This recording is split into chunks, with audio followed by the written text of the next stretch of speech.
जय श्री राम मित्रों, आप सभी का मेरे चैनल संस्कृति विसुधा में हृदय अभिनंदन है। आप सभी लोगों का हृदय से आभार व्यक्त करती हूँ। मित्रों, पिछली जो वीडियो थी उसमें आपने सुना कैकेयी के विषय में। कैकेयी का चरित्र कैसा था? अत्यंत उदार चरित्र था। आइए इस वीडियो के माध्यम से ये सुनते हैं। माता कैकेयी की जय। बाल्यावस्था में एक बार भगवान श्री रामचंद्र जी ने माता कैकेयी के पास जाकर पीछे से उनके नेत्र बंद कर लिए और पूछा, बताओ मैं कौन हूँ? बालपन में हम सभी ऐसा करते हैं ना, तो वैसे ही प्रभु ने किया। पूछा, ये बताओ मैं कौन हूँ? कैकेयी जान गई कि राम है, किंतु राम को प्रसन्न करने के लिए कैकेयी ने कहा, कौन है मुझे नहीं पता चल रहा है, तुम ही बताओ कौन हो? राम ने कहा कि मैं माता मैया मैं राम हूँ। कैकेयी ने कहा, अरे मैं तो पहचान ही नहीं पाई। राम ने कहा, मैया हार गई, अब तो माँ हार गई है मुझसे, अब तो मैं जीत गया हूँ, अब तो माँ को कुछ मुझे देना पड़ेगा, माँ कुछ दो ना। कैकेयी कहती है कि मांगो, क्या मांग रहे हो, क्या चाहिए बस? राम ने कहा, जो मैं मांगने जा रहा हूँ वह बहुत ही अधिक पीड़ादायक होगा, उससे आपको बहुत अपयश मिलेगा। कैकेयी कहती है, एक जन्म तो क्या, अगर 1000 जन्म भी मुझे इस अपयश के लिए लेना पड़े तो हे राम, मैं तुम्हारे लिए वो सारा अपयश लेने को तैयार हूँ। राम ने कहा, माँ ऐसे मत बोल, मैं जो मांगने जा रहा हूँ वह बहुत ही ज़्यादा पूरे संसार में आपकी अपकीर्ति फैलाएगा। कौशल्या कहती है, राम तुम्हारे लिए मैं अपकीर्ति भी सह लूँगी, मांगो, क्या मांगते हो? राम कहते, माँ मैं जो मांगने जा रहा हूँ ना, उसके बाद कोई भी पिता माता अपनी बेटी का नाम कैकेयी नहीं रखेंगे। मैं इस तरह का आपसे कुछ मांगने जा रहा हूँ। कैकेयी कहती है, मुझे कोई परवाह नहीं है, मुझे कोई फर्क नहीं पड़ता है कि कोई मेरा नाम रखता है या नहीं रखता है, मुझे तो मेरे राम को खुश रखना है, मेरा राम खुश रहे बस। राम कहते हैं, माँ मैं जो मांगने जा रहा हूँ बार बार सोच लो माँ, वह बहुत ही असहनीय है, पीड़ादायक है, बहुत दुखदाई है, इससे आपका सौभाग्य भी चला जाएगा, आप सुहागहीन भी हो सकती हो।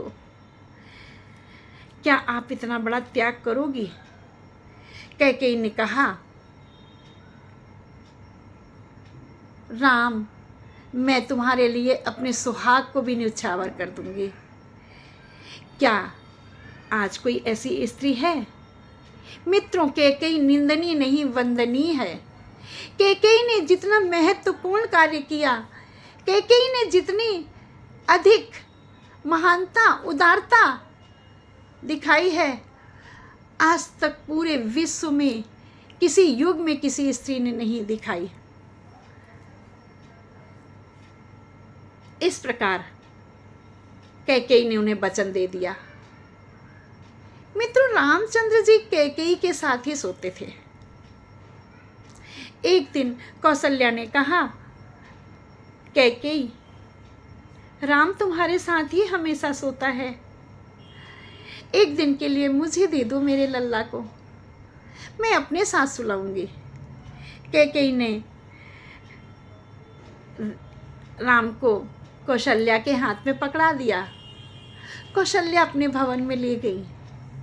अपने कक्ष में जा कर के उन्होंने रामचंद्र जी को सुंदर सुंदर पकवान खिलाए।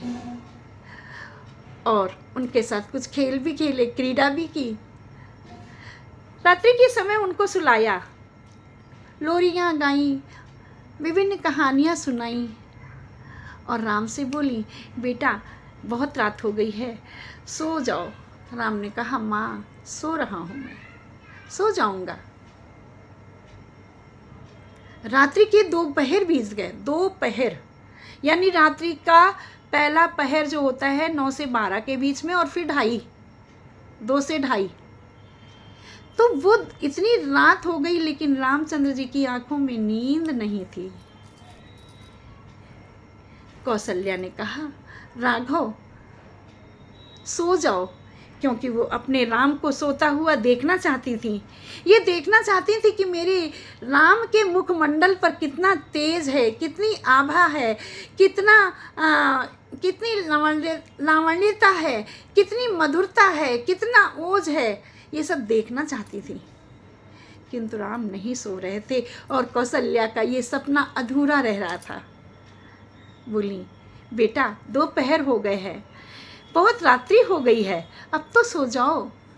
राम ने कहा, माँ मैया मेरी आंखों में नींद नहीं है, मुझे नींद तो मेरी माँ कैकेयी के आंचल में ही आती है।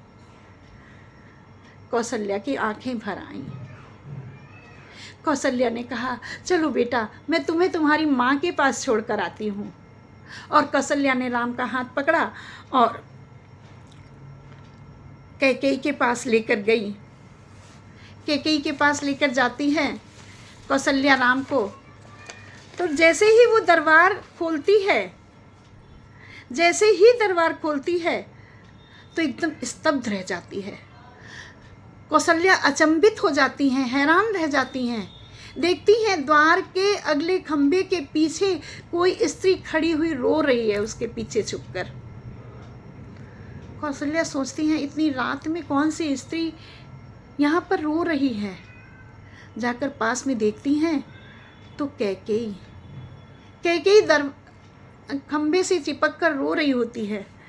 कौशल्या पूछती है, कैकेयी क्या हुआ तुम्हें, डर गई हो क्या, किसी का भय है क्या? कैकेयी ने कहा, नहीं कौशल्या, नहीं दीदी, नहीं, मैं डरी नहीं हूँ, मुझे मेरे राम के बिना नींद नहीं आती है, मैं अपने राम के बिना सो नहीं पाती हूँ।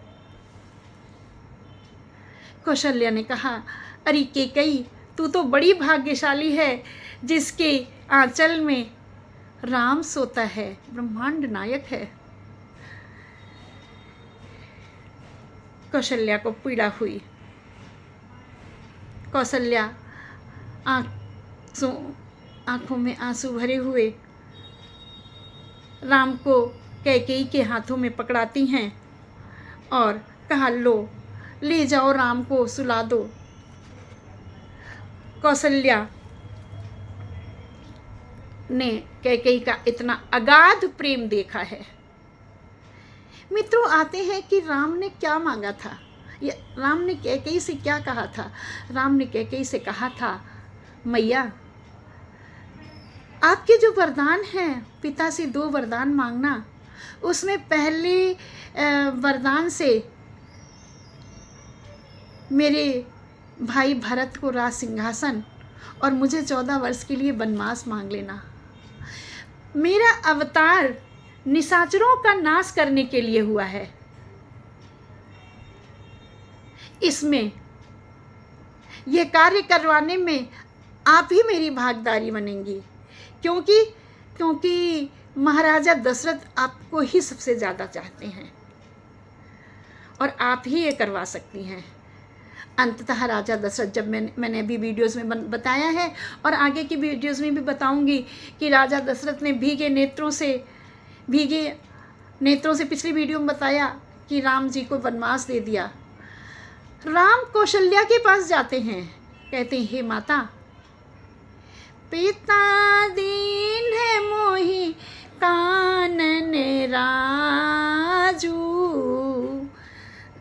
जह सबे भांति मोरे बड़े काजू।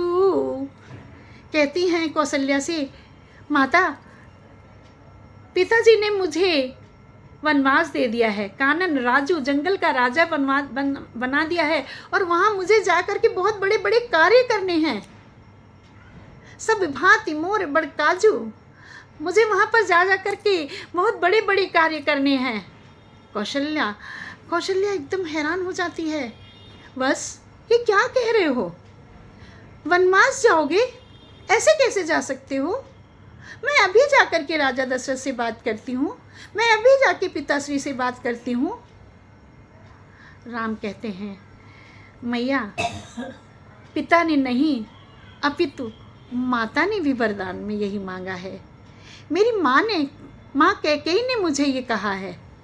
जब कौशल्या ये सुनती है तो कौशल्या शांत हो जाती है, कहती है, बस जाओ, अगर तुम्हें कैकेयी ने भेजा है तो मैं नहीं रोकूंगी, क्योंकि उसके पीछे भी तुम्हारा कोई हित है, तुम्हारा कोई यश कीर्ति फैलाने वाला कार्य है। बस जाओ।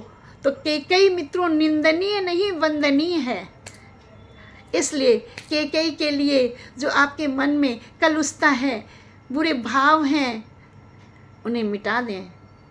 बोलो माता कैकेयी की जय, राघवेंद्र सरकार की जय, माता कौशल्या की जय, सियावर रामचंद्र की जय।